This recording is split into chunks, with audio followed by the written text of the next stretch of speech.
guys ang ating kamuting kahoy. Ayan. Make sure lang po na malinis ang kamay bago magpiga. Para naman malinis ang lulutuin nating pagkain.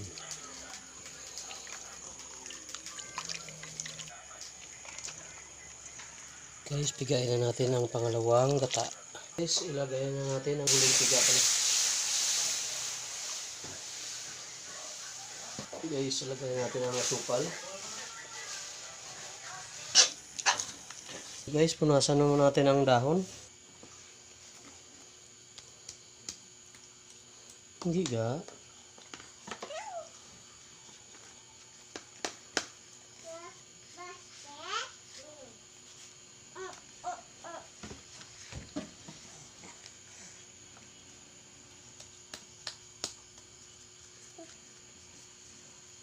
Guys, lagay na po natin si steamer.